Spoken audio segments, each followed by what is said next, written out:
Hi guys, welcome back to my channel. My name is Fatma and I'm a second year biochem student at the University of Toronto Scarborough. In today's video, I'll be discussing how to prepare for your upcoming exams.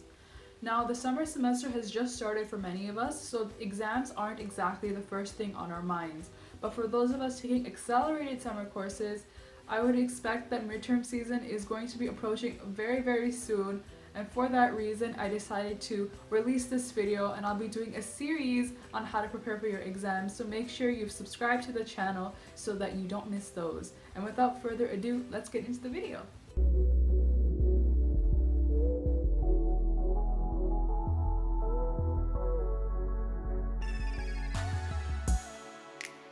Alright guys, so one of the first things you want to do is actually plan how you're going to study for each exam. So create a study schedule specifically for each of the exams that you are going to take.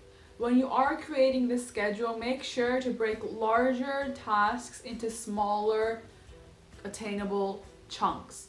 In this way, you're making the task less daunting and a lot more approachable, and in a way easier to do.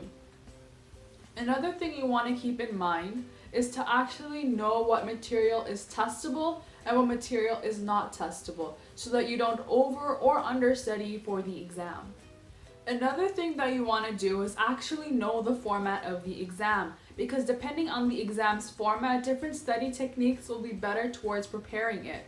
Say for example, you have a multiple choice exam. For that type of exam, techniques such as spaced repetition, understanding and memorizing the material will be a lot better for preparing for that exam. When you are memorizing though, remember that multiple choice questions can also test your application skills, so do not blindly memorize, as if an application question does come, it'll be a lot harder to apply material that you don't really understand as opposed to material you do understand.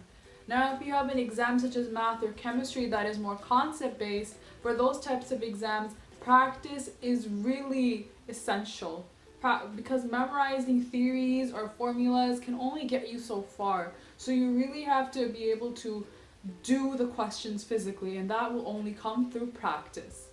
Alright guys, tip number 3 would be to use active learning strategies as opposed to passive learning strategies. So active and passive learning. Passive learning is basically when the material passes you by. So an example of this would be you have your textbook open, you're reading it, and you're just highlighting material. Information is going in one ear, out the other, kind of. Active learning is when you are actively engaged in the material, and by doing so, you are improving your understanding of it, you are improving your critical thinking skills, and you are improving the amount of information you actually retain. There are many different active learning strategies that you can employ. One of them is if you actually take like an inanimate object or like a child and sit them in front of you, or sit it in front of you, and explain the concepts that you are learning to them, or the theories, or whatever you're learning. If you are able to explain it to somebody else effectively, it shows that you actually understand the material yourself. Another thing that you can do is create mind maps, diagrams, tables, etc. And this, what it'll do is it'll reorganize the information in a way and create links in your brain, so that way the information will actually stick. Another thing that you can do is create a summary of your notes. By doing so, you are further consolidating the notes, and you are really taking out the key material from it. And in order to consolidate like maybe 6 to 10 pages of notes, you really have to understand it. So this is another effective strategy. Another thing that you can do is to link things that you are learning to real life. Say for example, you are learning about the different types of gases in the atmosphere, one of them of which is oxygen. Remember that you need oxygen, so you can link your survival to oxygen being present in the atmosphere. Alright, so tip number 4 would be to do old and practice exams and recreate the environment in which you are going to do your actual exam. Doing old and practice exams actually improves your retention of the material, your understanding of it, and by doing so in an environment that is similar to your actual exam environment, you are kind of prepping your brain and getting yourself ready for that actual scenario. So it'll actually improve your confidence as well. And confidence is a really important factor to doing really well on an exam. I know there are situations where a lot of us, like including myself, you've panicked, and even if you know the material, it's just not coming because you've lost all your confidence. By recreating an environment and making sure you can do an actual exam from past years or a practice one within a certain time frame, you are building that confidence. So this is a really good strategy to employ.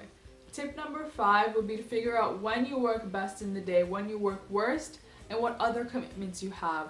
So I know for us or myself during midterm season, we still have our classes going on. So for me, I would have to factor in the fact that I still have my classes, I still have other commitments, and work my studying around those things.